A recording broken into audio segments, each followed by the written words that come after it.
Oh, what's going on, everybody? Welcome to episode 681 of FloWrestling Radio Live. I'm your host, Christian Piles. No Ben Askren today, that rapscallion. He claims he had some travel issues getting from Milwaukee to California, and he says he would be too tired, quote unquote. Way to embrace the grind, Ben. That's so weak. So weak. He's not striving for greatness. That's not Monday motivation. No, that's not Monday motivation at all. Instead, we have David, Dylan Duncan Bray, and James Dean Rader all here. Maybe we'll get 20% through the Olympics. I think we got like 10% through it yesterday. So we're gonna chip away at it. Okay. How do you you can ask. How do you eat an elephant? One bite at a time. 10%. Okay, yeah. That makes more sense. 20% skill. Yes. So it was 10% luck yesterday that we didn't get to talk about Thomas Gilman very much. And I think if you haven't listened to the interview, you definitely should. And coming out of the Olympic trials, we knew that Gilman, I'm going to take this earpiece out. Excuse me, bad radio for a moment. We knew he got hurt in the last one because he came out with the blog that he got hurt during the trials. And I think everyone assumed that injury happened in the second match. And then we learned that was not the case and that he got hurt very early in the first match when he was down. And he ends up coming back and pinning Vito, and then he wins the second match. And he has a Liz Frank injury, which we talked a little bit about that. But what we didn't talk about was that he had three different surgeons or three different doctors recommend he get surgery. And it was funny, in the mix zone. So you go to the mix zone and right after they wrestle, but you can't videotape it. In the arena. All you can do is voice record it, but you can't post the voice recording. All you can do is post the quotes. So a lot of those quotes are just kind of died there. But he said, it was funny. He was like, yeah, they're surgeons. Of course they're going to tell you to get surgery, which was funny. And then, touche. Yeah, take that, surgeons. We know your end game surgeons. You want to do surgery on us. Well, guess what? Thomas Gilman doesn't have any time for your surgeries because he has some Olympics to wrestle and he's got medals to win. So then we get to get a little more secretive side of Gilman, because he said, I'll let the cat out of the bag, and he let a lot of cats out of the bag, but one cat is I think he said Coach Kale or someone said, hey, I know this person, go check them out, maybe they can help you. I don't know if it was a doctor or whatever. And then Gilman starts talking about this guy opened up energy pathways in his foot, and he even kind of acknowledged, he's like, I know that sounds kind of like, I don't know if he said out there or kooky or something, but he's like... he used the word voodoo. Voodoo. He said that might sound like voodoo, and maybe it is. And maybe it is. Maybe it's voodoo. Hey. But it worked. Yeah, who's to say? And so he... and then, the reporter kind of followed up like, hey, what was this guy's name? And Gilman did not want to get into it. He's like, well, this guy maybe won't want his name out there. So regardless, Gilman... But we saw how he looked, right? This was not someone dealing with a foot injury that was, at least limiting him. And it was the best we've ever seen Gilman wrestle. No question about it. And I think, one, you can't discount the fact that this guy is maybe as tough as anyone, right? This is someone who, he fought through a hamstring injury. I think it was 17 or 18. In 18, I think it was after his silver medal. And he wrestled through that when I didn't think he would be able to. And then he had this foot injury. He wins the trials on it, and then he's able to get something figured out. But we don't really exactly know what was figured out or how they did it. And kind of ties into another thing with Dake, where he says he'd been dealing with this injury all leading up to the Olympics, right? It wasn't something that happened in a match or right before warm-up. He's dealing with it all camp long, all throughout in the lead up. And then after his loss to Belarus, the doctor, and he named this doctor, she figured it out, and boom, it was unlocked or something. So it's sort of it's crazy. We got these two incredible wrestlers who have these I don't know, it's sort of they sound like sort of unique medical sort of care involved with like unlocking part of their success and them being able to wrestle really well. So I just thought that was just kind of a fascinating thing, because normally I hear like, yeah, I figured it out or whatever, but this is a little different. Well, in Gilman, we have clips of both of them talking about the injuries. They're kind of interesting. If you want to play the Gilman one, Troy. Knowing some connections through Coach Kale, I visited a guy out in California, and he didn't really work on my foot so much per se, but opened up some energy pathways in my body and kind of helped me acknowledge some mental and emotional and spiritual issues that I've been having, and kind of helped me heal myself in a way. You know, not necessarily healing my foot, but opening up energy pathways through my body so my foot can heal properly. And, you know, is it healed 100%? I mean, I don't know. It felt pretty freaking good. You know, I was out there able to get a bronze medal. It's feeling pretty good.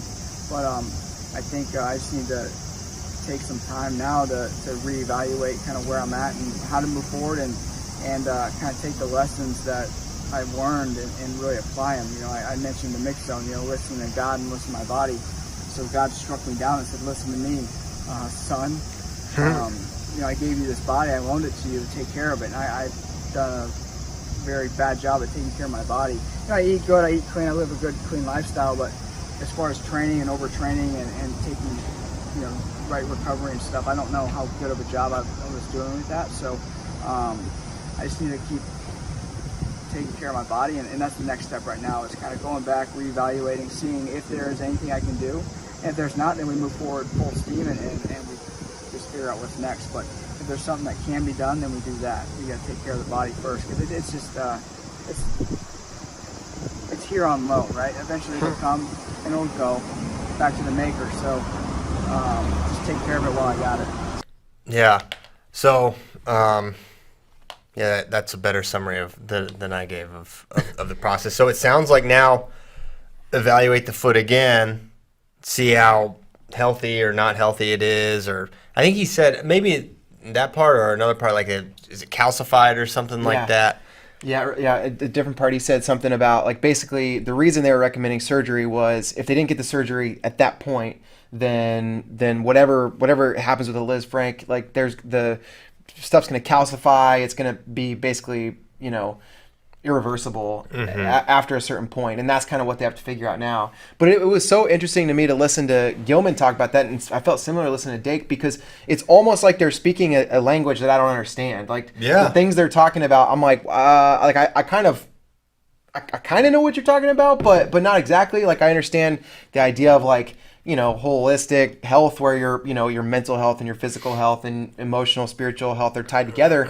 I understand that to a certain degree, but I don't know what an energy pathway is. Like, I don't know what that means. So that's why it's very fascinating, because Gilman's clearly talking about something that he seems to know a lot about and has thought a lot about. But for me as an observer, I'm like, what is this? Like, I don't get it, you know? Yeah. Well, he goes on to talk about, he said, this was a mental injury as much as it was a physical injury.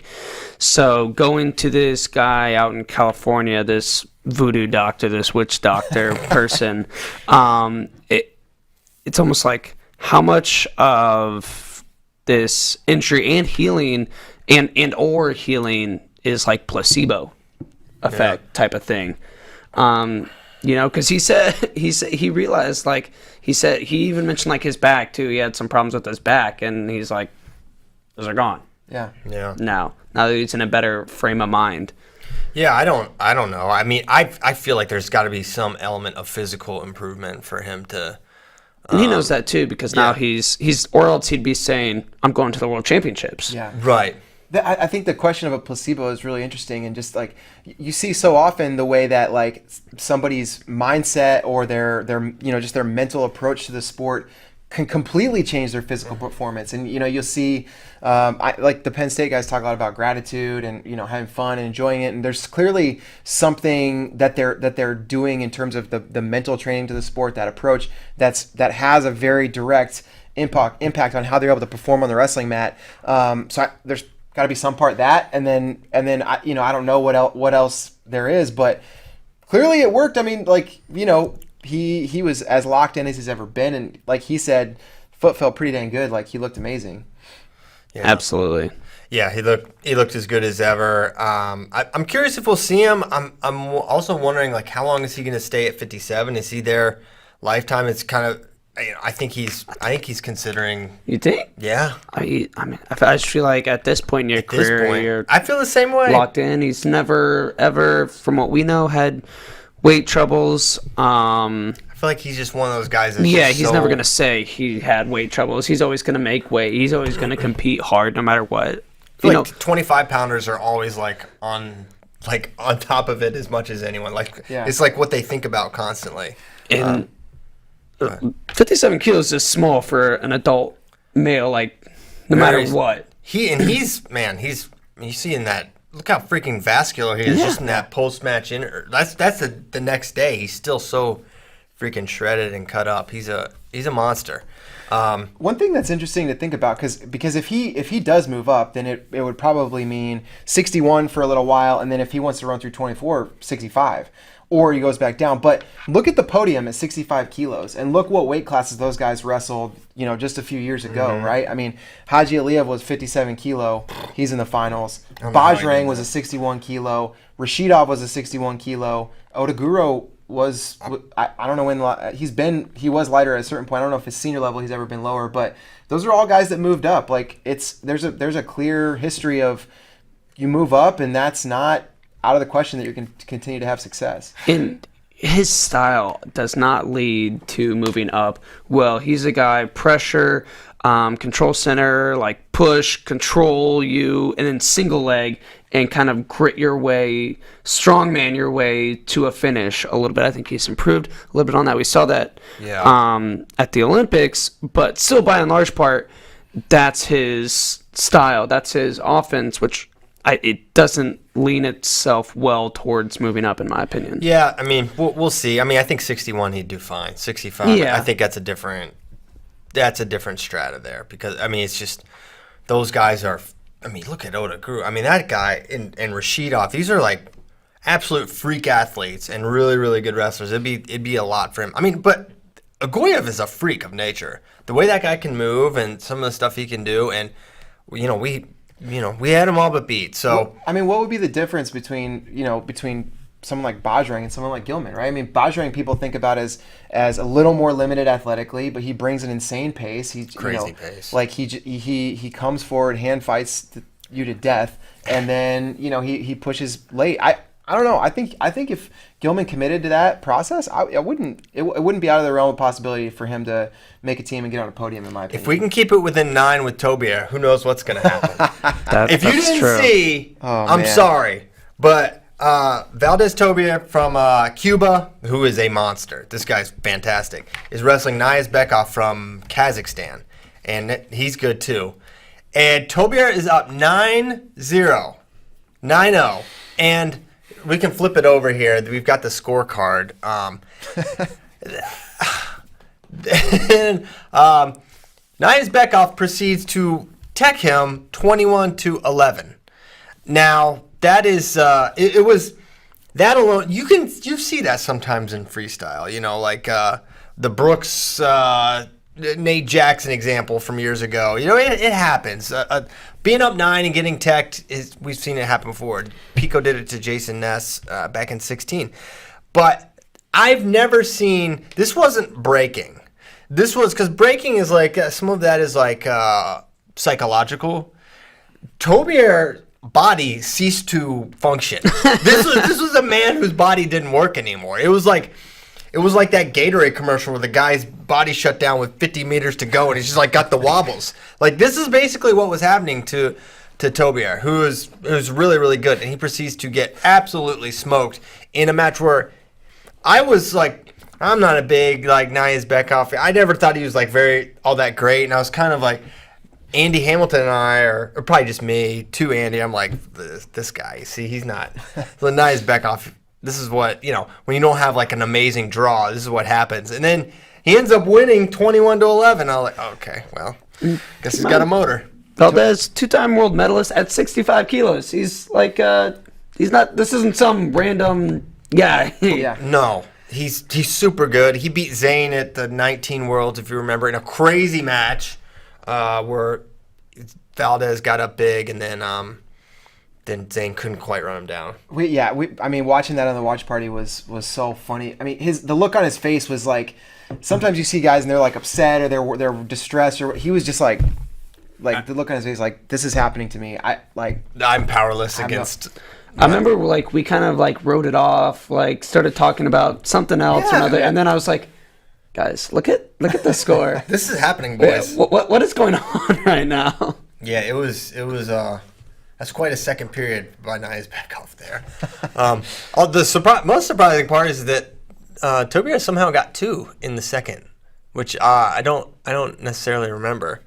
But poor guy. That's a tough way to go. Yeah. I don't know if it was demoralizing. He's not necessarily a gasser normally. I don't know if this is the cut. He's huge. Like, I know he's made 65 routinely. Super big. Super big 65. He has to suck it up big time to make it. So I don't know how we got on that, but that was hilarious. There's so many things. That's why we're gonna be circling back on these games for a while, because there's so much stuff happened. This was just a small footnote in the overall insanity. So we've got Dake stuff too to discuss with his injury and it getting kind of him cracking that. I don't know if you want to cue up whatever the clip is. JD. Yeah, Troy's got it ready to go. He doesn't really say much. He's a little bit more vague than Gilman was. Gilman opened up a lot, but we can see what Kyle had to say.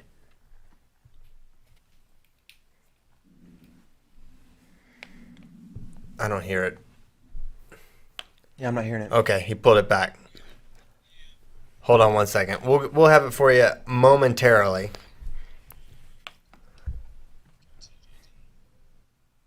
No. All right, we ain't got it. Okay, something's wrong with that. That clip. But what we could do is play it, and then you could like lip sync it and sound like. We'll do that. Don't really do that. But he's very vague. He just says something was off. He says, "Watch me in my first match." And then watch me in match 2, and he goes, "That's not the same guy." Yeah. That's about all he says, and then he says he figured it out on day 2. Wait, and he talked about a doctor being involved as well, and he talked about trying to kind of unlock something, and said he said actually on day 1 after the loss, like they kept trying to work on it, and he unlocked something, and that's another.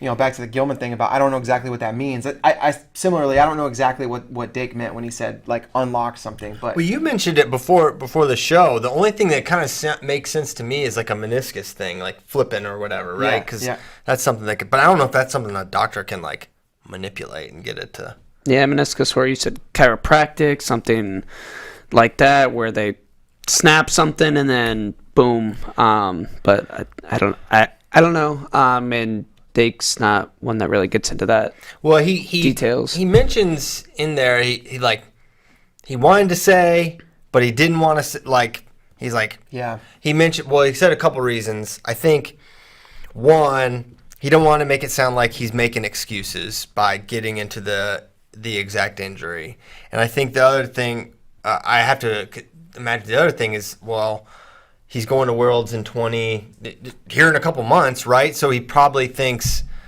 if I have this vulnerability, I have this injury, I don't want people to know about it, which makes sense.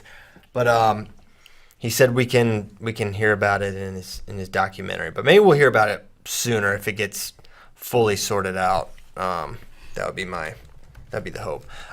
So yeah, it's a weird thing to see someone. Is that yours? Is that my headset? Yeah, the clip now is good to go now. Okay, you lip synced it that quick? Yep. That's good work. So right. We can play that. Let's listen to Kyle Douglas Dake. I just didn't have the right remedy that I needed coming over. Well, once I got here, I had a little something going on, and day 2 I figured it out though.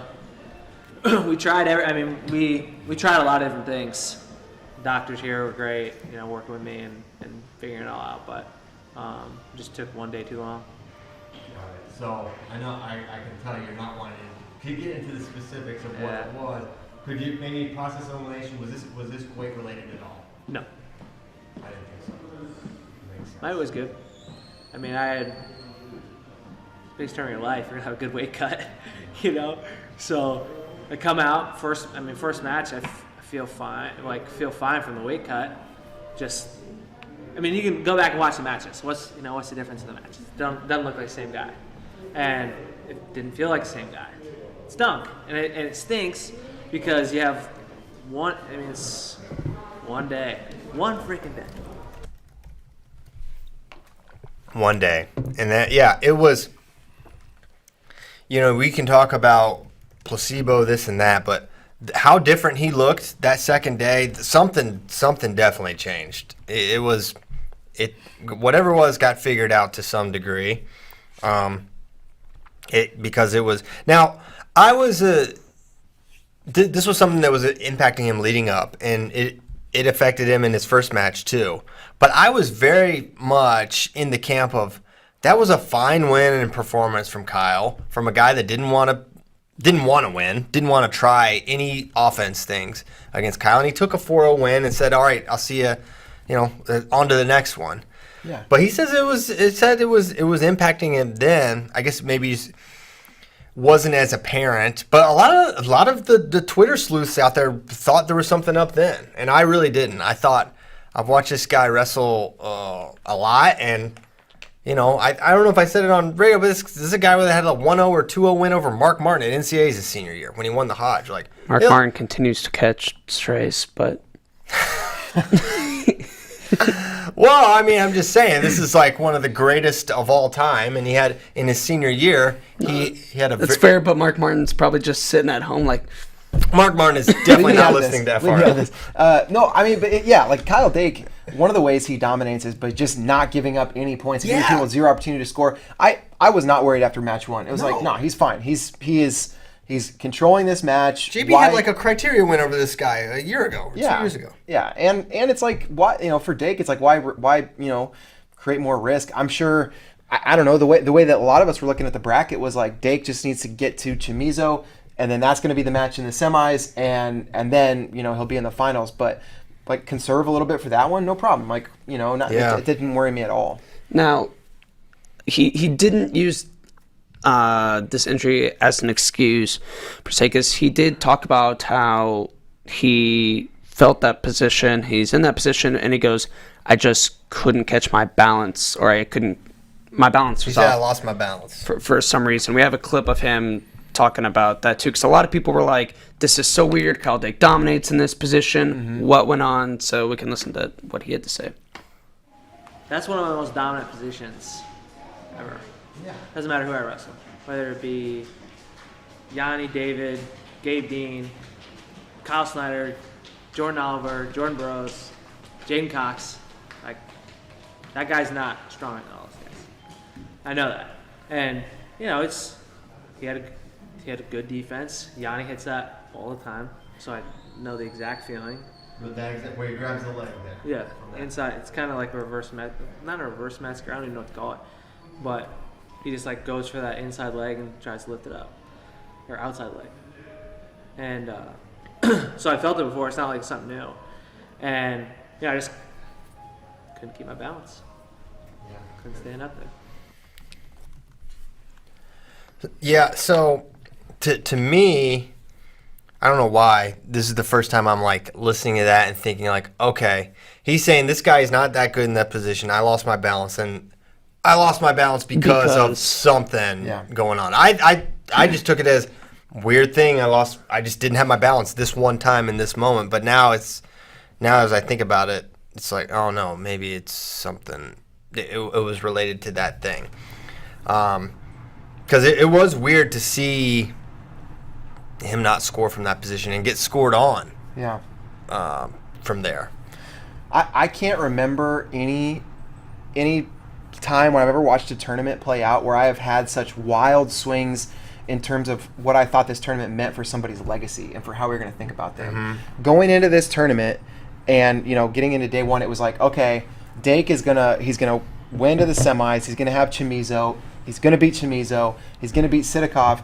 And it's like, if he does that, He's got 3 straight titles. Yeah. If he runs through 24, that would be 7 in a row. That passes Burroughs. That passes John Smith. This guy's on a path to be the greatest of all time. Plus, he's got 4 NCAA titles at 4 different weights. Like, it's going to be unquestionable. Then he loses in the quarters in a match that's like so bizarre. It's like jaw dropping. Totally and then weird. I'm looking at him like, there is no way that this dude gets past Chamizo. Dake's done. Like, his tournament's done. I could not, wrap my head around this guy beating both Dake and Chamizo, which he did. And then Dake gets pulled back in, and so, but it's like, well, if he would have been eliminated and he doesn't even medal at the Olympics, then it's like, man, then how do we think about his legacy? All of a sudden, you think about all these other guys that maybe pass him in terms of the list of who are the top wrestlers of all time, and now he's got a bronze, and he's kind of not quite on the same path that he was, but his legacy's still very much intact. Still, a guy that we're gonna evaluate depending on what happens in the next quad as still maybe one of the And best. to clarify, when we say legacy, we're not we're talking about him in the pantheon of the greatest of the greats. Yes, he's right? already- He's already up there. When you're trying to, maybe not, that's not his goal, but when you're elevating that conversation to being one of the best ever, something like not placing at the Olympics, which is it's an incredible accomplishment to make it. But for someone like Dake, it's a conversation changer. But one thing and I'll be glad when Ben's back just to talk about him with this, because there was a lot of discussion about where Dake fits in the discussion because he was behind Burroughs and because Burroughs did all these things. And then I was getting on Ben because I was like, well, wait, Dake doesn't get all the things that Burroughs did because he was behind him. Like, it doesn't work like that. And seeing him go to the Olympics for the first time at an Olympic weight and come back with bronze, it's like, okay, see, it's really, really, really hard to do. And even Burroughs, he had a DNP in there. So it's, I don't know, I'm excited to revisit that conversation just because it's really hard to do, and you don't just get the benefit of the doubt because you could do something, right? You brought up the Olympic weight, and that was Chamizo's entire point when we were setting up the match with Dake and Chamizo. He's like, Chamizo's like, dude, yeah, you have 2 titles, but they're at non-Olympic weights, and I think in the U.S. we don't necessarily put as much emphasis on that, but globally these guys do. And Chamizo's Cuba, and remember, Chamizo's Cuban. They don't even send to non-Olympic weights, really. They don't even participate. Yeah. So when Chamizo was making that, that famous, like, who you are, like, he was asking him over and over. That was the question. It's like, you don't have any Olympic weight credentials. Yeah. Then, even after Dake beat Chamizo, I went back and I was watching the interview with Chamizo from after that match, and he's like, 74 kilos is my weight. Let's do this again at 74. Let's see what happens then at an Olympic weight. That's my weight. And now we know. And that's kind of why that bronze medal was so big, was because it was a match against a 2-time world champ at the right, the Olympic weight, the one that the world considers to be the standard. And he got it done. And he looked amazing against Chamizo. Yeah, he looked like an Olympic champion that day. And I thought, so I kind of had a similar thing with you. After he lost to Kady Magomedov, I was like, all right, bronze is going to be really tough because it goes through Chamizo. But then the way he looked against Garzon, I was like, he's gonna win. He's going to beat Chamizo. I just thought he looked so different. It was, I don't know if I've ever seen a night and day type of performance from someone. But then again, how many different, it's like we say night and day with Dake and his loss to the Belarusian, but we're talking about 4 exchanges. It's like in a basketball game, you got an hour of shooting and missing and being terrible. It's like, no, you had 1 exchange here that got you put down 6-0. Mm-hmm. Then you had 2 other exchanges, I think, and that was the match. So it's you can kind of wonder, like, well, how off was he, or how much was it just like this one thing? I don't know. We can microanalyze that stuff forever. I mean, first of all, slow your roll, and he looked like an Olympic champion because Sidikov's at that weight. He still looked like to me that looked like an Olympic champion. Now he could be an Olympic silver medalist. I'm not rushing to the front of the line. I'm just saying when you watch the elite of the elite, you're like, that guy could win. That's an Olympic champion potential. And to your point of he lost in only Russia. several. He loves Russia. Well, you love it. Not that I'm throwing out accusations, but most likely to test positive in the next 3 years is probably Kadi Magomedov. Oh my gosh! All right, go off about this, Bray, because you made this point first to me. Yeah, I mean, so here's the thing. Like, you see a guy, Kozak's previews, by the way, are just incredible, but he broke down in the weight class everybody's record against everybody else in the field. Kadi Magomedov's record against the field was like something like 8-6, or fine but not great.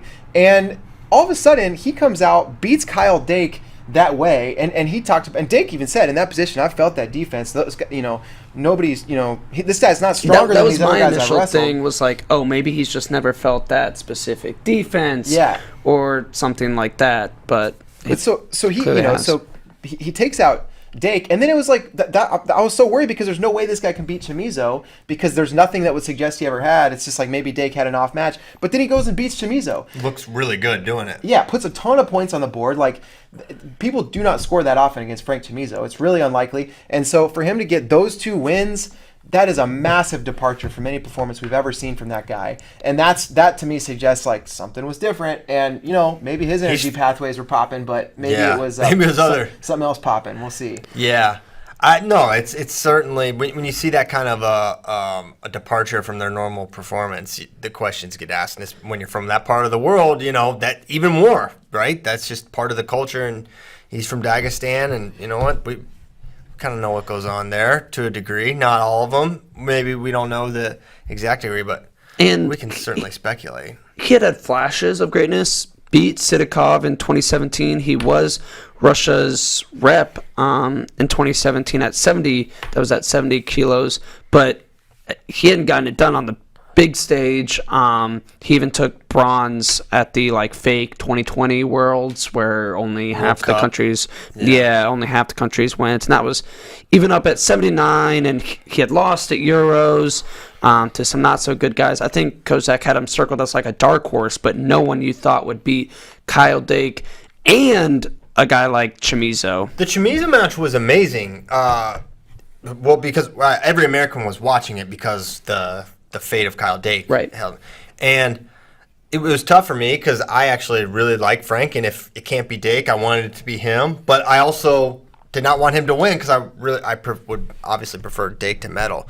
So Kadi Mega, we'll call him the Belarusian, so I don't have a little seizure every time I try to say it. He got out early, but then it felt like Chamizo could almost get one anytime he wanted to go. Basically, every time he shot, he scored. So it was one of those matches where I'm like, man, if they wrestled again, I don't know if Chamizo loses. I think he probably gets it done. But thankfully, he won, and Dake was able to get that moment. And then that's really kind of seamlessly transitions to the final match where Sidakov looked so freaking good. And he looked good the whole tournament, but you're like, well, that side compared to the Dake Chamizo and evidently the Belarusian side, just quite a different level of competition. But then he pieced him up. I think he blanked him, and he looked. The Belarusian got in deep on a shot, and how he locked around the crotch and sat around the corner. There's just a level of power there and strength, and he is going to be a handful for Kyle. I hope the match happens. I hope Kyle gets the opportunity to wrestle the Belarusian again too. But I got to see that match. I know JD's he's the Russian lover of all Russian lovers. But he loves them. I will say, watching Sidakov, just like kind of the relief after he won, and the way he won, and just watching him celebrate, it was like kind of, you forget, like, this dude, he had a wild quad, like his wedding was ended in an insane disaster. Personally, he's gone through all this craziness. Sure. I don't know a lot about weddings, and I have seen Game of Thrones, but apart from that wedding, I've never heard about a wedding going as badly as this wedding went. Yeah. And so I mean, just like so Look much into it. Yeah, so much insanity in that guy's personal life. And so it was a little bit like, okay, well, you know what? I can at least feel for Sidakov here. Good for him getting it done. Now let's go beat him after that. This is probably why JD's not married yet. He's like, I'm not going out like Sidakov. This do we want to get into the JB Sidakov debate that we got into on the watch party? I mean, listen, we can get into it. It's going to get heated, and I'm fine with that. Well, let's before we do that, maybe on the Burroughs note, he put out an Instagram post that the road to Paris 2024 starts now. So he had kind of said he's not going away. We knew he wasn't going to be done. We knew he was going to continue competing, but I was like, is he going to commit to the quad or not? And he looks committed in this image. I don't know if we have the Instagram pulled up, but he looks strong to quite strong. And if I may, I think Jordan Burroughs should wrestle at 79. And I think when the Olympic year comes, he should not go back down. He should go up. And I think there's a lot of reasons for that. One, he hasn't won the Worlds since they changed the weigh-in procedures, right? Different. Basically, without changing weight classes, he changed weight classes. Because the difference between night before and 2-hour weigh-in is substantial. Look at this man. Does that look like a 163.5-pound person to you? Not to me. So I think he should go up. And you know what? We've got the reigning Olympic champion there. And is it going to be tough? Yeah, obviously. Either way is going to be really tough. But, man, you can go – at least you can represent yourself. He wrestled David Taylor and Kyle Dake in the past 12 months, and it was much closer with David Taylor than it was with Kyle Dake. And that was Jordan Burroughs at training to go 74 kilos, not him bulking up, preparing to go 86 kilos. He did not build his body up. He was big. I mean, he was big, but he didn't weigh as much as David. Nope. It was a 4-4 match. Here's the other thing, too. You get on the team. If you do, your path at 86 is significantly easier than at 74. Oh, my gosh, yes. Like, that weight class, 86, it's okay, but, like, 74 is just a complete minefield. And you get the opportunity to be a multiple-time world or Olympic champion. You did different weights. Yes, Eric. Yes. Yeah, sorry. I said multiple time. I meant multiple weight. Yeah. So I think it's, I mean, listen, 2024, he's not going to be the favorite in all likelihood to make a team at either way. Either way, yeah. But the path seems, and like, I guess the main thing is, at least you're going to go out. If you go out and you don't make the team, you're going out on your offense, wrestling your kind of match, and let the chips fall where they may. Not some sucked down and shrunken version of yourself, which was, I mean, everyone can watch, and that doesn't look like the same guy, even from when he wrestled David a couple months before compared to how he looked against Dake. On the one hand, Dake had an amazing game plan and executed and was just the better man.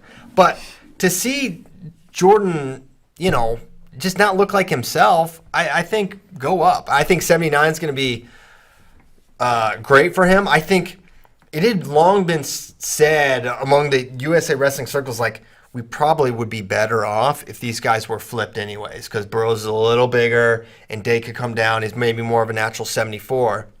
So now it's kind of worked out that way, and I think it's great, and I'm excited to see. I mean, Burroughs for everything he's going through is one of the biggest stars in wrestling history, and to have him around another quad is going to be great. If he makes a team, that's amazing, and if he doesn't, we'll be just excited that he's going to be along for the ride and get to see what he's got. Burroughs said some really interesting things when we sat down with him for the IMAR match. It never happened, so a lot of that footage never saw the light of day. But don't get me started. One of the things that why'd you bring that up? Because one of the we're things having a good show. One of the things that Burroughs said that I think is worth bringing up is he said he at the training camp in Georgia when he talked with Bader, he said something about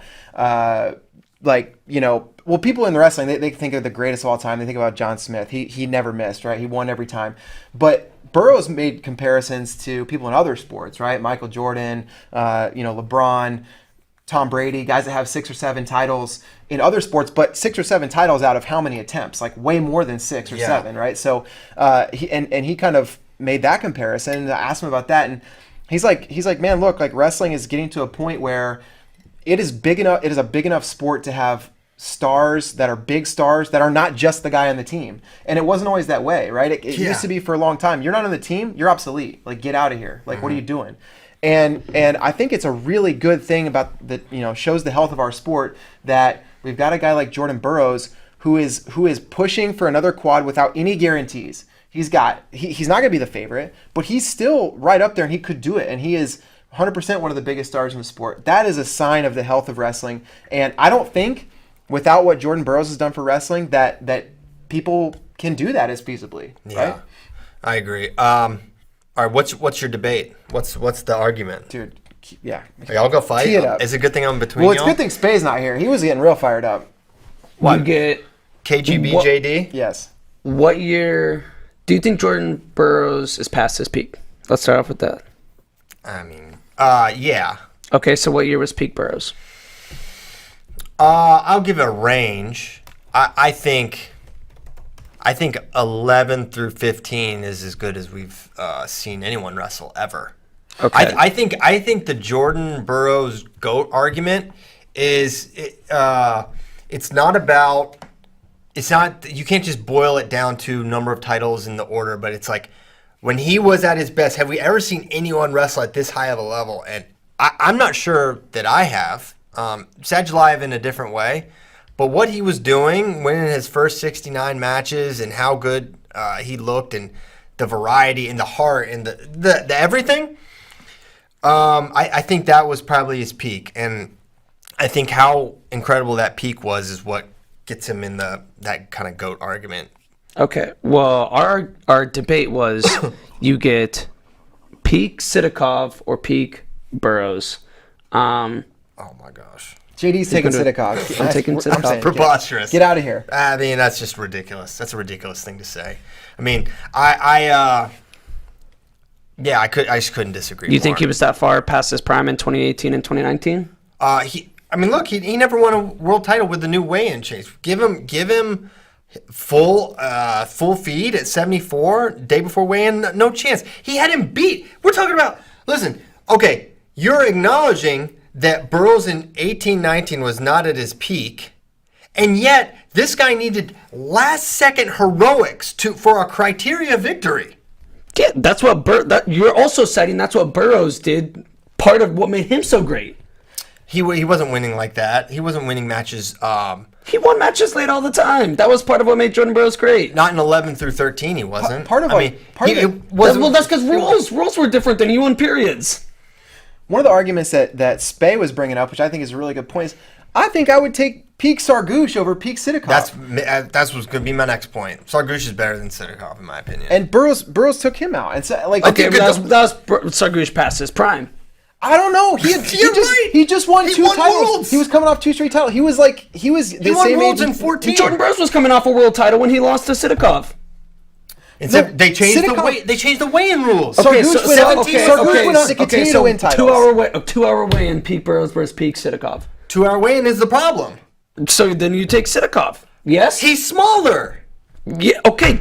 Today's weigh-in rules, peak Burroughs versus peak Sidakov. Who do you take? Okay, if you change all the rules... it's not changing the rules. What are the rules now? Well, I don't think he's going to go 74 yet. No. Yeah, Burroughs' height was better than Sidakov's. This is audacious. I agree. I agree too. I can't believe it. This guy lost. Are you serious? This guy lost. He just beat someone who 10-0 Dake easily and beat Shimizu. Or what if Dake comes in and beats? I mean, if you What if Dake comes and beats him? Well, he didn't. He lost 10-0. If you really watch that match, the Dake Kadi Magomedov, I watched him get forward and you think and not score a point, and you think that is an accurate representation of ththose two skill, and you leave that match thinking that's about right. Kadi Magomedov is probably 11 points better than Kyle Dake. If you believe that, then we should just stop talking about it. Because there's no way you believe that. Yeah, I think Dake could be better. I don't think Dake loses Wow. 10-0. Goosebumps. 10 times out of Dake 10 to that. Kyle, you can do better than 11-0 against Kadi Magomedov. That's but he quite a didn't. concession. No, he didn't that time. But regardless, we're talking about Jordan Burroughs versus Sidakov. And this guy barely beat him twice. And never lost to him. Right, okay. But that was not the best version of Burroughs. Period. And it's clearly the best version of Sidakov. Sidakov lost within the last year. He couldn't make the Serbian team. That's a little joke. Burroughs lost to Diaperhead. Who he also beat. In a match that was wrestled 8 seconds at a time. I mean, it was that's the worst wrestling match I've ever seen in my life. Yeah, it was wrestled 8 seconds at a time. Well, Yazdani Gidea might be worse. That was kind of great. Yeah, no, I can't believe you actually think, you legitimately think that peak Sidakov. Look, Jordan Burroughs' career better, no doubt. He has more titles. He won across weigh-in changes, across rule changes where he won period style versus the cumulative periods. But Sidakov's just that guy, I think. Man, I don't. I mean, I think, listen, you're making it may sound like I don't think the guy's amazing and one of the, 4 or 5 best or 2 or 3 best pound for pound wrestlers in the world right now. But I just think it's a complete discounting and disrespect of what Burroughs was doing. Take it 2011. I think it's disrespectful to say that Burroughs dropped off that much from 20. He didn't have to drop off that much. If he drops off 2%, then like if he is 2% better, but to say that this isn't even an argument. Well, I think it's an argument. It's an argument for sure. It's worth considering. It's a worthy question to ask. But like the things Burroughs was doing in 11, 12, 13. I mean, like. They were more impressive than the things that Sidakov's doing. The things that Sidakov's done have been clutch. They've been amazing to watch. Jordan Burroughs 2 times in a row. Yes, clutch. but the way, like, just the wrestling that you're watching, like visually, it's clearly what Burroughs was doing was better. Yeah, he would piece him up. 2011, 2000. He would piece Sidakov up. Absolutely, he pieced up. Yes, I think he would. I think that's crazy. That's more crazy. That's crazy to say. Well, listen, then lock me up. Lock me up for insanity. Lock me up. Listen, I'm not competent to stand trial because I think Burroughs would peak Burroughs beat Sidakov with I'm not saying it'd be easy, but I think he wins. I think he's not getting the scores like he would. I don't know. I just think he's substantially better at his best, and even with a significant departure from his best, he still was within criteria of him. And 1 point, miracles. This guy's so great that with 5 seconds left. That's to me what makes me pick Sidakov is that he's just that. Then that just shows you don't understand. For those 2 clutch moments, the whole reason those moments are insane is because Jordan Burroughs is the most clutch wrestler we've ever seen, and he's done things like that forever. And he did that to Sidakov, and then Sidakov somehow did it to him that same match. Yeah. Where we were like, oh, Burroughs freaking Burroughs again, scored late when he had to, and then Sidakov went, you know what, I'm going to score here in these last couple seconds, actually, and ruin y'all's parade. Man. He did ruin it. I better not. He ruined it, but yeah, I mean, I think this is crazy. I really can't believe you really think that. Lock me up. You're incarcerated, sir. Everybody's under arrest. Everyone's under arrest. Well, I citizens arrest you. Bray citizens arrest me. You citizens arrest Bray. Yeah. I think I'm the only one that's not jailed right now, which is great. Which is great. Hey, I'm gonna enjoy my freedom while you guys are locked up. All right. I'm sure I know where JD falls in this debate, and I almost don't even want to bring it up. But let's talk international pound for pound. I'm sure he has Sidakov number 1 ahead of Sajalayev, but we'll kick it off. Take a stand over Osetia, come on. Who is the best? Who are the 5 best, 6 best pound for pound? And really, I think it has to start with the Olympic champions. I think they've got to be involved. Now, there's some scenario, maybe you take 2 of the finalists ahead of some of the champs. We need to set some parameters. Pound for pound, are we talking about resume, or are we talking? Resume is not even debatable. You can't debate the just lining up who has the most titles. It's who is. It's a combination of their dominance with who they've beaten, with the number of titles. You can't, because all right, we can all add and just say Sajalayev, Sidakov, then Aguyev, then. I'm not talking about just numbering titles. I'm talking about the fact that Gable has losses in 2019, but like we can all say how much he's improved. Exactly. But if you look at like resume, his resume might not look quite as good as someone else. That's where we need to. That's why it's like a cosmic gumbo. You got. I don't even know what that is, but listen. Have you not seen that episode? I think you should leave. I haven't seen all of them from season 2. I know. I'm gonna slap you. No, I won't, because you could beat the crap out of me. All right, let's get it started. Well, Sadulayev is undisputed. Listen, where is he in the GOAT debate now? 6 out of 7. Satia's still number 1. I don't know who's number 2. Freestyle, just men's freestyle. I mean, how high up is like Bela Glazov? He's 2 or 3. How high is John Smith? How high do you value like a run without 6 in a row. golds? Yes, versus maybe more, but not in a row. Those guys are all up there. I don't know. Right now, I think maybe Valentin Jordanov's he's super good too. Yeah. I think he's in that conversation. Sidakov. He's around those Sadulayev. guys. Or sorry, Sadulayev. Yeah, not Sidakov. You Get love that it. guy. My Get that gosh, guy. JD's infected your brain. Yeah. This is not good. This is why we gotta lock him up. Yeah, we have to. It gives me no pleasure. Yeah, I mean, if he goes, well, I'll just say this: if he goes through 24, it's undisputed. Crown him. Crown him. One loss. I mean, this guy's one That loss. he avenged. Huh? That he avenged Twice now. It's Possibly more times if he goes through. It's going to be those two for the foreseeable future. Because who's coming up at 97? Like Jaden Cox. Sure, right. I was thinking internationally, domestically. That is. Yeah, that's like what I said. Just next year, it's the only guaranteed. That's a good point. But I think it is guaranteed that it's going to be America versus Russia at 97 for the foreseeable future. I don't see Sharifov has to age. I looked into it.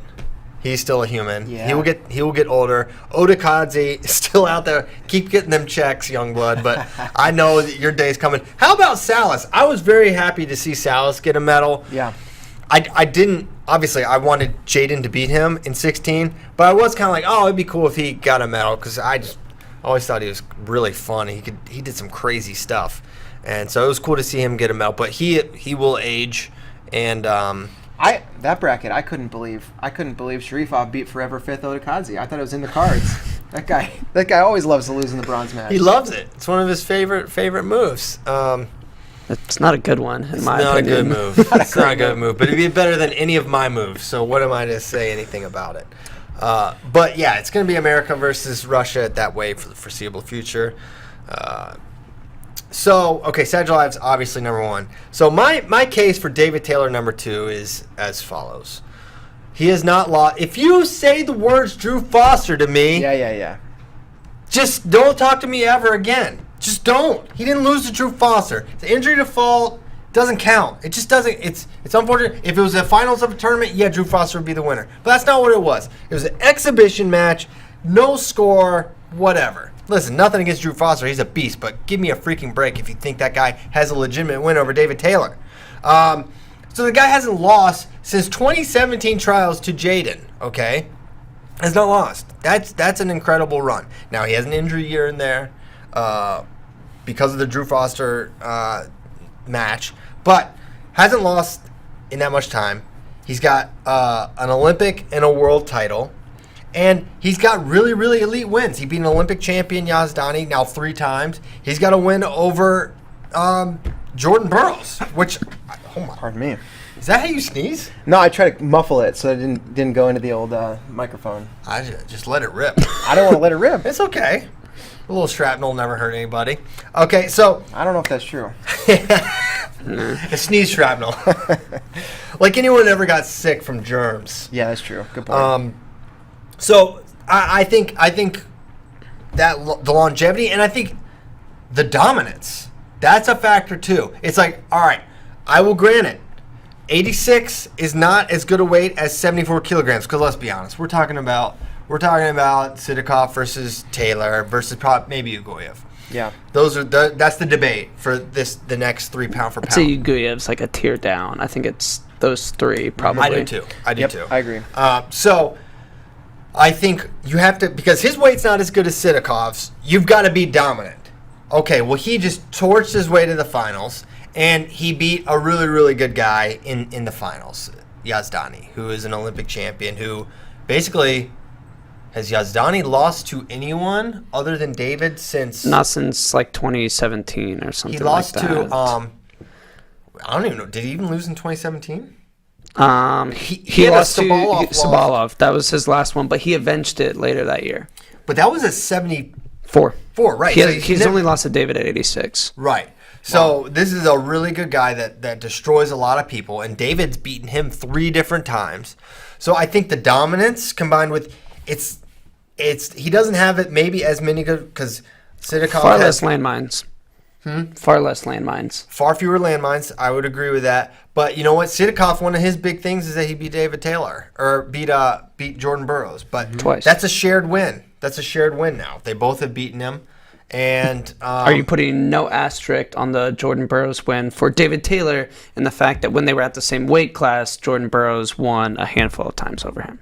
over David? Yes. Um, But when I mean, when, listen, when they look- went out of catch, Record, I know, yeah, I know. Record versus Burroughs. I know. You know. But I would say like, listen, we're talking about 2 different wrestlers when you're talking about 74 kilogram David Taylor and 86 kilogram. Okay, then you have to David. say That's you're true. talking about 2 different wrestlers. Jordan Burroughs then versus now. I don't say that because I think at 86. Well, when you you just made that argument with me again. No, with when the you Sidakov. wrestled David at 86, that was a really really good Burroughs. That was Oh, so you think that was a really good Burroughs? when he doesn't have When to he cut. doesn't have to make 74? We don't have to make 74 2 hours. Yes, that changes things. If you have to wrestle at a lighter weight, that makes you that can hurt certain wrestlers if you're bigger. He's too big for 74 now, in my opinion. He can beat basically everyone in 74 except for a handful of guys. So I'm actually going to lean Sidakov on this one because he's got the extra title. Obviously, David didn't have the opportunity because of the injury. Are you guys Americans? No, listen. You heard me take Burroughs in me sit the back Burroughs here. Sidakov thing. But Hey, when you you talk should about be getting after his Spay because pre-Olympics. Oh, I already Spay know took him. Sidakov. I took I Dave. already listen, know. listen. When you- I've been dealing with Spay for a while now. I know he's KGB. but like the point that you brought up about like greater, more landmines for Sidakov. I mean, that is huge. Like that's, when you think about pound for pound, I mean, one of the big criteria is like, who did he beat? How many guys? And David just hasn't had as many of those elite guys in his path. No fault of his own, but Sidakov has. He's got it done. 3 titles. The wins over Burroughs, wins over Chimizo. Like I He think lost in the last year. That to me is a big ding. he did lose in the last year. And I don't- Also- no excuses for heartbreak either. Also, same thing with Dave Taylor sitting out for a year. I know he shouldn't be punished No. for sitting out a year, but you should note that because you literally can't lose if you don't wrestle. yes, he didn't wrestle at a World Championships. Right. I don't disagree with that. Yeah, I don't know. If The Dave loss- doesn't wrestle at this Olympics, it's a huge what if for us. What do you mean? Like if he didn't wrestle at this Olympics for some reason, pretty much almost all Americans were picking him to win. Like we were all picking David Taylor to win, and David Taylor had to go and get a last-second score against Yazdani. David Taylor wins 8 matches out of 10 with the Yazdani, I think, or 4 out of 5. Seems like a 10 out of 10 to me. But who's to say like David won't get that takedown like one of these times? Like Yeah, I'm just saying, for sure. wrestle that match again. Maybe he doesn't get a takedown. We'll always pick David Taylor moving forward, but like if you don't wrestle in a World Championships, we're basically just writing in that he went undefeated at World Championships. Also, like, it is, I mean, 100% Sidakov had a loss, but it's a loss to a world champ. It's a loss in an event that has way less significance than the Worlds or Olympics. And that doesn't discount the fact that it happened, but just looking also at someone he's beat. Also, someone he's beat. Looking at what Sidakov has done makes it worse. in the last 3 years well, I don't know if it makes it worse. He's also proved that he's better than that guy. It's not like there's this boogeyman out there that always has his number. So that's why for me, it's Sidakov ahead of David Taylor. This shouldn't go into the Only one way to ranking find out. or They pound for should pound wrestle. discussion. That'll be awesome. Catch weight 79. Let's do it. Poor David. I know. Sidakov only 25, so Yeah, so Sadulayev. okay. But I'm just saying, I think we are just now seeing peak Sidakov, or we could see peak Sidakov for this next quad. Yeah, but for pound, you can't. No. You can't guess what he might become. Like, Yeah, you I gotta, know. I was just kind of sprinkling in that antidote. Thanks for the sprinkles. I liked Yeah. it. KGB sprinkles over here. Yeah, okay. I mean, certainly that's the debate, right? Those two. I threw Ugoyev in there just because he's won 3 in a row.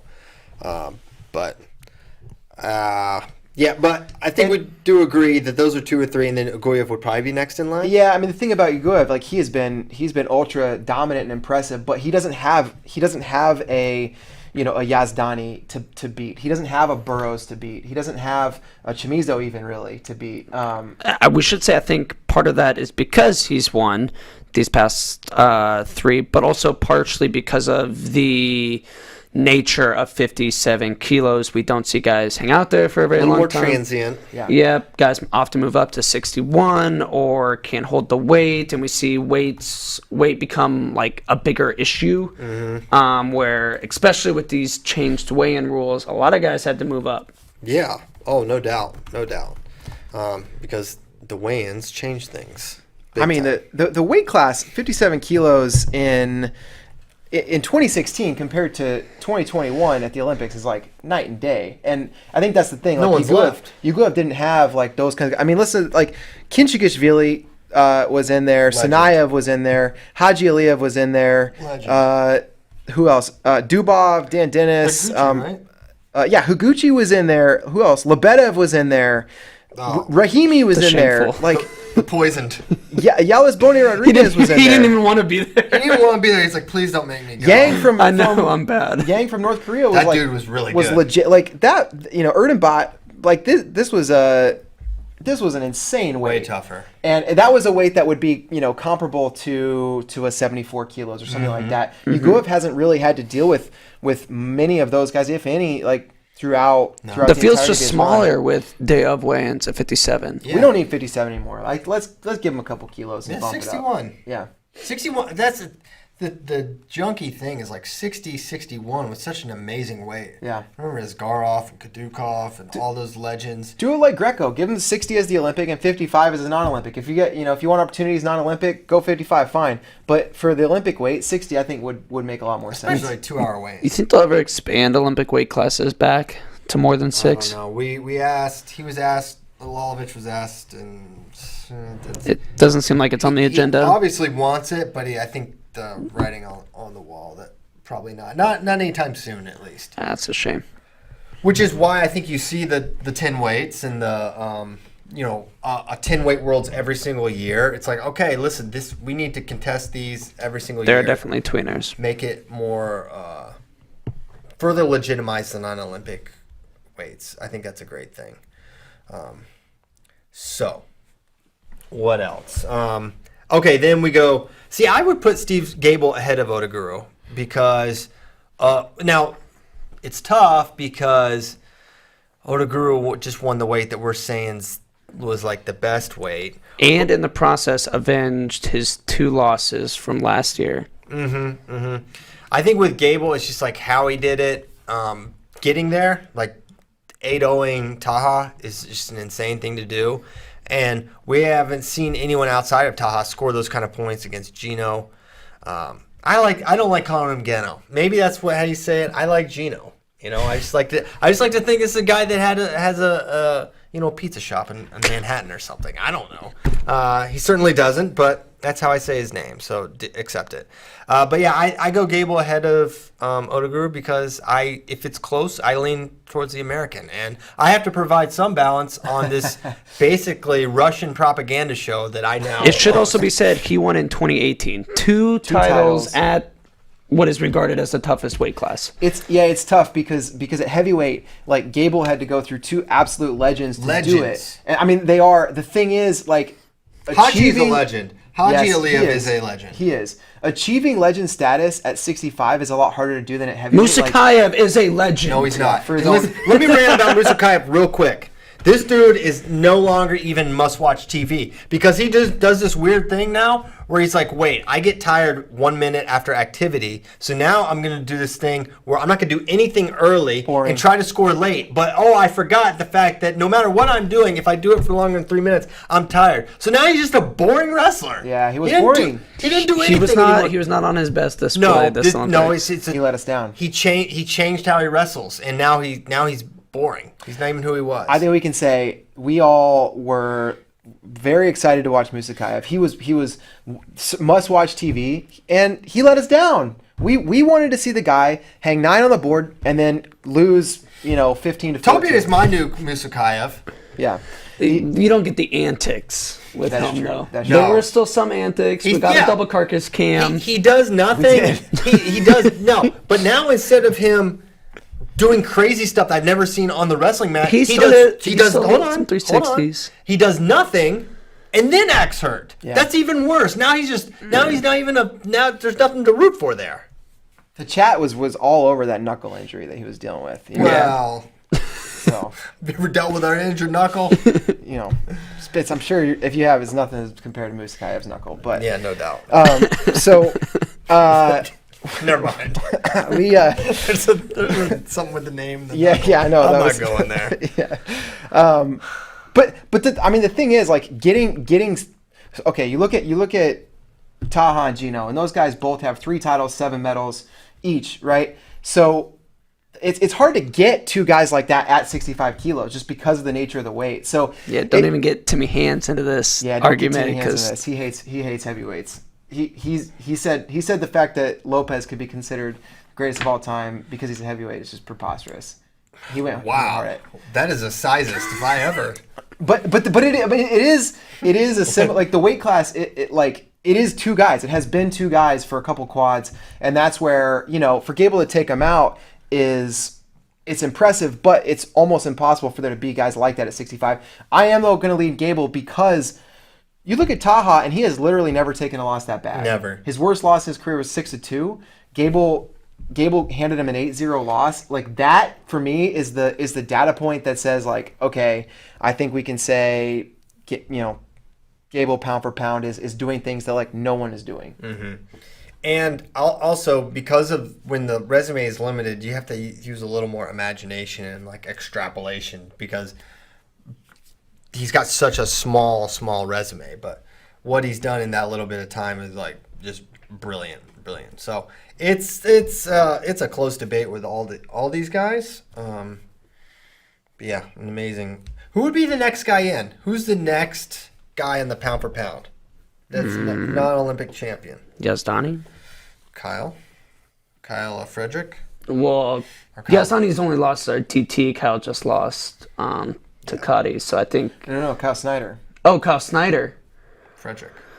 He has also taken more losses. He lost to Otakazi. Yeah. If you could just assess based on performance at Worlds and Olympics, then it's like Snyder. But yeah, if you're factoring in all, I mean, he doesn't mind taking losses. That's fine. He learns from those, and that's, And I think his losses sometimes, like, kind of get overstated, or, like, people always say he takes so many, like, weird losses. He does do the occasional he'll take, but he doesn't as much anymore.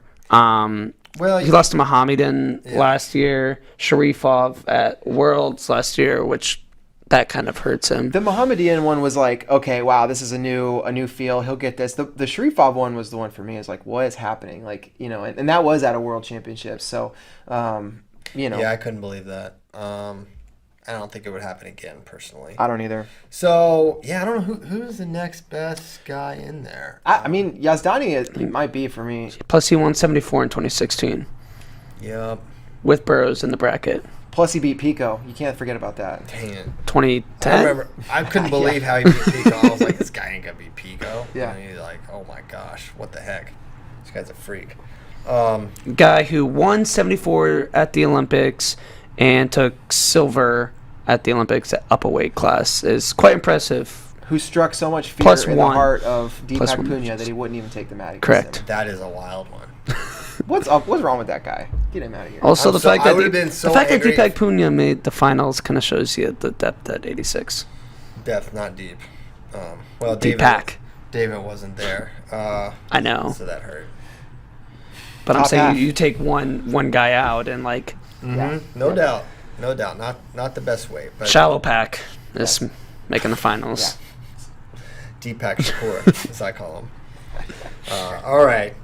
So, where do we want to go next? Maybe we should get some questions in. It's already almost 9:30. It's almost 9:30. There's probably tacos here. I should send one of you guys out to harvest a couple sausage and eggs, because It's all about the bacon and egg. these savages come in here on Wednesdays only and start scooping them up. Yeah. I don't see you here on Monday when there's no free tacos. Tuesday, you roll up around lunchtime for free lunch. Oh, but everyone's a bunch of early birds on Taco Wednesday. Okay. Early bird gets the taco. You know what they say. They say that. No one's earlier than us. We're here. We're the alarm boys. We're grind boys. Yeah, we're grinding. I don't know about grind boys. Yeah, Grind Boy's not. I don't know. Well, I'm not going to keep that one in the rotation. You can use it. I'm not JDKGB. Trademarked. Trademarked. Okay. Did you get some questions in there from the... Yeah, they're in the dock. Okay, cool. All right. Stringer's burner phone. Shout out Stringer Bell. R.I.P. This year's women's freestyle team, the best representation of our sport sorry. He kind of worded this weird. The best representation of our sport ever. In their interviews, the ladies were all well-spoken, grateful for the opportunity, and seemed to realize that their role in promotion of sport was the bigger cause. Yes. Coach Steiner talked about this, about how huge it was for women's wrestling, not just that they had this success, but then that so many people got to see and were exposed to what wonderful representatives they were. For Adeline Gray to handle an Olympic finals loss with the dignity and the attitude that she had. For Tamara Mensah-Stock, everyone saw how she just caught on like wildfire just to be exposed. What is this sport? Who are these women, and how? Like, it's just you don't encounter that, right? Sarah and even Kayla in defeat, and Helen. It is a huge thing, because not only do they represent themselves tremendously, but then how well they wrestled. I mean, 4 medals is amazing and an incredible accomplishment, and it's the best performance I think we've ever had, not just at the Olympics, but I think even for like a World Championships. 4 medals and a gold and a silver, and it's just it was an incredible performance by the ladies, and definitely put us further on the map and really shown the sport in a light that couldn't be more glowing. We often talk about what a nebulous idea it is to say grow the sport. Like, what does that mean? I don't know. But, like 8 years ago, what we needed to do was get the rule set right, so that it's more watchable, more interesting. We got that right. And then the thing that Burroughs said about Tamira, like, you want to grow your following, win. I mean, that's what, as wrestlers, as a wrestling community, and especially in the U.S., it's like you want to grow the sport. You want people to pay attention, win, right? Like, people, nobody can stop. Everyone's talking about Gable. Like, the guy shows up everywhere. The guy has become like a mainstream person that that you're going to see everywhere.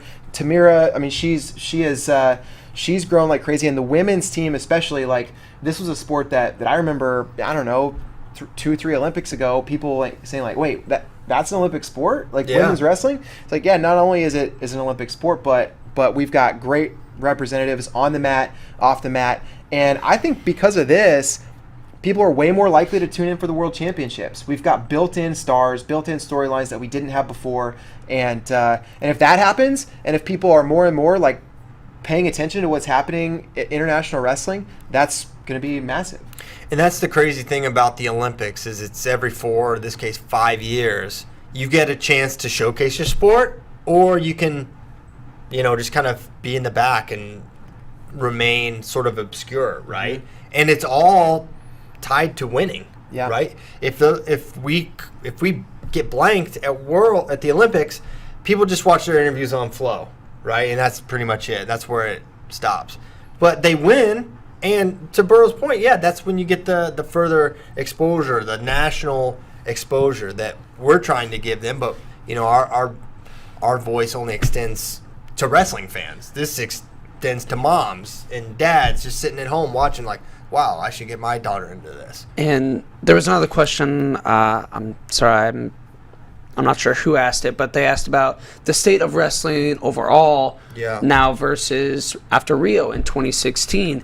And I think it's in a better place. A large part of that is because of how much women's wrestling has grown. And to like just how it is, America, the better America does like at a sport, a lot of times the better it is overall because of how many Americans tune into the Olympics and stuff like that. And when American women are winning 4 medals versus 1 or 2, and they have multiple in gold medal matches, it's tremendous.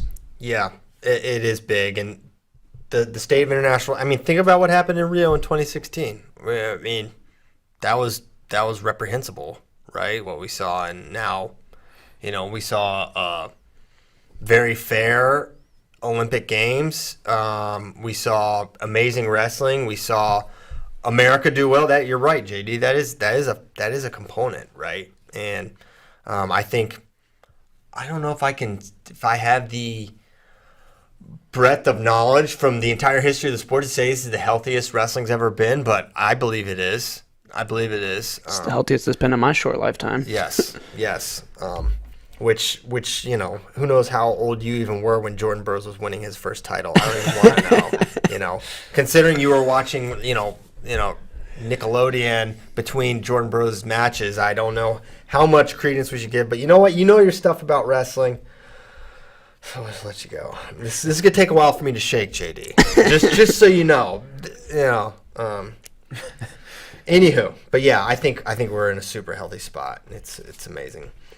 Little Spidey boy says Gable would bulldoze Sajalayev, in my opinion. Ooh, what do you take, bulldozer or tank? Well, see, that's not fair because he's not really a tank, but a tank would beat a bulldozer. I mean, it has ammunition. It literally has a gun that blows up basically anything.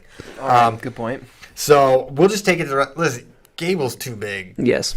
He's too big, and I think the style. Listen, Kyle needs to go under Sajalayev probably to win. He's got to find a way to score. That way, Gable doesn't have to do that. Mm-hmm. Gable doesn't have to attack the legs. Gable's not going to get pushed around like that. Gable might get gutted. We would need to not get under him. But even then, it's like, really? 213-pound guy's going to gut Gable? I don't know. I mean, this is not I'm not just giving him that. I say it's an option. I'm not ruling it out. But I think 250-pound Gable, I think he's a better athlete than Sajalayev, which there's not many people. I don't think there's any better athlete at 97. Maybe Jaden, right? Maybe Jaden's a better athlete. And it's a maybe because this dude, I mean, you get the fluency and the fluidity in which Sajalayev just stepped in on that low single and just like muscle memory went to that chest lock. I was like, oh my, how are you just like that? How is it that ingrained in you? This is what you do.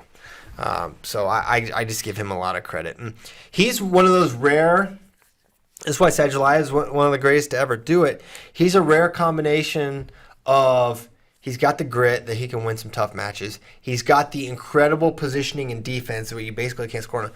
But he also has this kind of freaky athleticism where, think about the cartwheels we've seen him do. He can do some wild freaking stuff when he has to. The thing is, it's very rare that he gets put in the position where he has to do these things. But the time sometimes comes and he does it. I think the real argument or conversation is how, because I don't think he can beat Gable. I don't think there are too many people outside of Tadiev that think he could do that. But how high could he get? 5th? At heavyweight? Yeah, he'd be top 5. If he said We saw him hey, go 86 to 97. Can we see him? but 125 is just It's a different huge, yes. 30 kilos. That's just like that's insane. I don't know, man, because watching Gable was like the smallest dude in the field almost. Yeah. He might have been the smallest dude in the field. And think how much bigger he would be than Sadulayev. So think about Taha and Gino versus, I don't know. It would be really tough. Because Sadulayev needs that power advantage, I think. He has a lot of other skills, but I think he is a freak from a power perspective. What he did Absolutely. to Kyle? Which it makes it even more crazy that they came up from 86. Yeah, he was big out was the big gate 86. for 86. Everyone knew when he won in 14, it was like he wants to go up right now. Because I remember he was talking with Herbert. Herbert was like, yeah, he wants to go up. He doesn't want to stay down there. He's too big. And they made him stay through the Olympics so that they could have their best team. Had to get Boltakayev in there. You're not going to not get Boltakayev in the lineup. Aw, nappy Boltakayev. But he's not necessarily a big 97. Even now that he's grown into it, he's a full 97, but he's not a big 97. He's not Yeah. big, but he's not the biggest one. But he's still probably the strongest one. Yes. Yeah. Yes. Funny, we had a Boltakayev in this year's Olympic field. It was Mohammedan. Yeah. Everyone started getting high on him. And then I got freaked out when he beat Kyle, and then I kept watching him. I was like, he was not even like on my radar at that point. I was like, this guy not gonna beat Kyle again. He has no confidence. It's just one freak moment. So, anyways, I can't wait to see who the next Boltakayev is because they're always fun. Okay. Man, there's so many good questions. I'm not deleting these. We're moving them on until we run out of them. Okay, from Blast Wrestling. Does anyone truly understand what constitutes a wrestler being placed on the shot clock? Seems capricious and inconsistent. I think Blast Wrestling is an attorney. I would say in general, you kind of know the behaviors that get put on the clock, right? Mm-hmm. If you're not controlling center, you're probably going to get put on the clock. I know it makes it tough to say that after Kyle got put on the clock, but watching the entire tournament, that's how they were calling it. That was just one moment where it was, I would say two things that can make it hard to predict.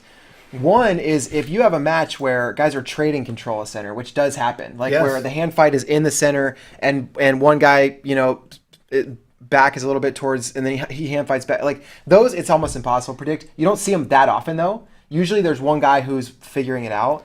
The other thing that I would say made it a little bit hard to tell this Olympics is their camera angles were so tight that it was a lot of times really hard to figure. It was hard to see who was like controlling center, who wasn't, and they were really like they were going all in on these like little interesting camera angles and whatever. So it was like, all right, now we're shooting like ground up. It's hard to tell where they are on the mat, and they're super zoomed in, and it was just kind of like So that made it a little bit harder at this particular event. But in general, there's usually one guy who takes over the center of the mat. And when they do flip flop control of center, whoever is controlling center at the 90-second mark will generally get the benefit of the doubt at that time, because that's when they have to put somebody on. So the thing that's frustrating for American wrestling fans, I think, is when you see like for example David, he shot a couple times early but he wasn't controlling center, and it's like David's on the clock. Well, that's how it's going to be. That's one thing where I wish they would reevaluate that policy, where it's like it's not just about the control. If you're taking the attacks, like here's why I was like that, and now I'm like, you know what?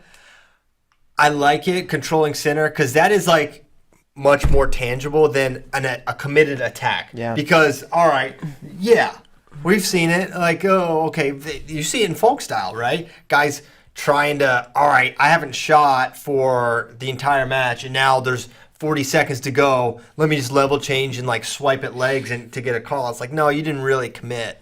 So that's one area I'm kind of like, well, no, control center. That's a real thing that's tangible. And if it's a big difference in like if there's a large shot output, you will occasionally see it if one guy's controlling center, but one guy has taken 6 actual shots. getting to legs shots. Yes, you will see it. Yeah. So it's not unheard of, but for the most part, it is control center. Yeah, it's I can get why you say it is inconsistent because there are moments where it doesn't align with what we're describing. But I would say, to me, consistency is 85, 90% of the time. Yeah. Is this how they do it? Yes, that's how they do it. And that's too much to the chagrin of American wrestling fans with Helen's match. But that's how that was aligned with how they say they call it. Yes. With Helen's loss, which I hope she gets. I hope she comes back. She's not commit, but I would love to see that match again because I think she could do it. I think they were totally stunned that her opponent didn't shoot at all, Kawhi. I think they really thought she was going to attack more, and they were way too. Japan was way more respectful of Helen than they anticipated, and they thought, okay, we'll get some counter stuff because Helen's, as great as her offense is, her counter defense is like maybe her best thing. Yeah. It just didn't come. Okay, and this is a 3-part question from Blast Wrestling. Has David Taylor now won every big tournament possible since youth? He did not win University Worlds. He lost to Sargouche, I believe. One of my favorite students ever, Dennis Sargouche. Dude, how about that? When Sargouche just rolled up at universities after having been at Senior Worlds for like Several multiple years. times. Yeah. Yeah, that was a weird one. Yeah, he's won everything. I mean, But I think besides that, even if he has lost, he has later won. let me rattle it off. I mean, started young. He was winning all the roller stuff. He was like a legend then.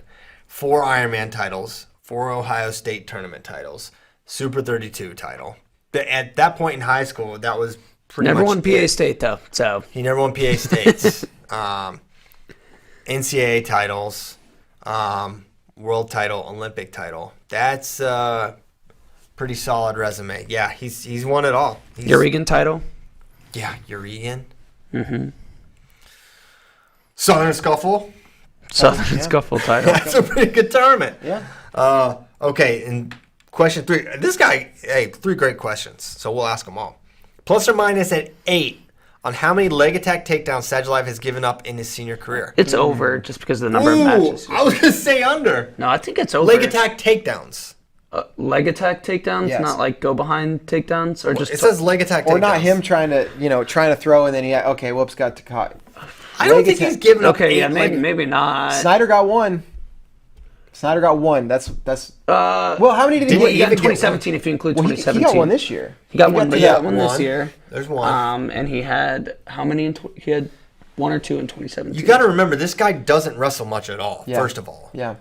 Look at, how many points? I would love to just go back. His That's career's what- been so long, though. Like since 2014. But he blanked worlds on a couple of occasions. He only goes to nationals. Sometimes Yeah. he doesn't even have to wrestle in nationals. Yeah. I bet if we go back and look through it, I bet it's less than 10. Leg attack takedowns. That's a good line. I think this number is great, and I'm taking the under. Yeah. I might take the I under don't too. think. No, it's not points. 8 different leg attack takedowns? I don't Yeah. think we've seen that. Yeah, it's I'm probably- now convinced it's under. Yeah. Probably hasn't happened. I would bet JD's life on it. That's how serious I am about it. He lost to Batsev 8-7 at one point. I Yeah, don't that remember was a that weird match. one. That was What were those Russian leg attacks? Nationals I'm 2017. curious. Yeah, leg attack thing is because if it's total takedowns, I might take the over. Yeah. But leg attack takedowns. Last question from a jazz legend, and I can't believe Roy Donk spends time asking us questions. He was freaky on that trumpet. But do you think Yazdani was planning on Taylor hitting a single? It looked like he was expecting a single and was going into a splits position, but when the double came, he was caught. No way he was anticipating a blast double. Who in the world was anticipating a double? Not even David. David said it in his interview. He's like, I don't know. It's just kind of reactionary. Yeah, he's like, it's not like David was like, it's not like I've never done that before, but yeah, you probably don't think that's the move I'm going to hit, but I mean, it was just there. And no, I don't think Yazdani was expecting that at all. I think that's why it worked. So, I mean, it looked like how Burroughs was running through people. It was like just like you just collapse underneath it, and no way he saw it coming. And I guess the Iranian coach is getting fired for their Olympic performance. Oh but yeah. like, if you go and he's look probably at- going to be imprisoned. but to me, I'm like, dude, that guy had the game plan. And his guy just didn't execute it the last 15 seconds. It was a great game plan. They had 2 game plans that were super. Now, if Yazdani had wrestled with the same tactics he had in the previous 2 meetings, I would say, okay, that's coaching malpractice, and that's bad. But they had the right game plan. He just couldn't execute 6 minutes of it. Yazdani was prepared. He just didn't execute. That, in my opinion, that's how I read that. And no, I don't think he expected the double leg, but that's as prepared as I think you can be for David Taylor. Absolutely. For Yazdani. So, it was similar to like Gilman. He wrestled a darn near perfect match. Just couldn't quite. Just that last little thing. Last one. Carellin or Lopez for Greco supremacy? Mihan, baby. Yeah, give me Lopez. Mihan. Listen, one had 3, the other had 4. He didn't get Ruland. This guy got it done. He's kept Kai Alp off. to play devil's advocate, the way Carolyn lost to Rulon, it's like atrocious. Now looking back, It but is he still atrocious, lost. But why didn't he score any points? Yeah, that's the thing. Like, the way that he lost is atrocious, but the way that Lopez won was so dominant. It's like no one can score on this guy. It's just impossible. Although, without the benefit of forced parterre, who knows? Who knows what Carellin would have been like in this rule Except in set? 2015. Do we count this? That- No, for sure. I mean, 2015 was, hey, the man got paid. Good for him. Yeah, he came back wearing some gold watches. yeah. Yeah, that was a weird one, but it's not the first time that it happened either. 2011. Yeah, 2011 was the most obvious one. 2016, the celebration dance kind of said it all. Oh yeah, That's true. That's half what does of it real for left me. pregnant just being in the room for that one. All right, we better go. Got that whole stadium pregnant. Yeah. Yeah. Anyways, pregnancy. Hey, thank you guys so much for tuning in, for listening. Fun show. Ben might be back tomorrow if he's not too jet wagged from his flight to California. I'll get some shut-eye, Ben. Sleepy Ben might be back, should be back. We can talk a little bit more. What's going on? Is any cool content you guys working on? I haven't even been checking in. Anything cool coming More today? Who's Number One announcements coming. So Who's be Number on One the lookout for announcements that. coming. Keep it locked on the site for Junior Worlds content. We've got Yep. Junior Worlds going down gosh. next week. So Team USA going to try to keep it rolling, right? The cadet team was awesome. The Olympic team was great. Junior team ready to rock. Let's ride this wave. Let's ride it. Let's ride it all the way in. Thanks, boys. Thank you for listening. We really appreciate it. See you tomorrow. Have a good Wednesday. Taco time. We out. Better be some sausage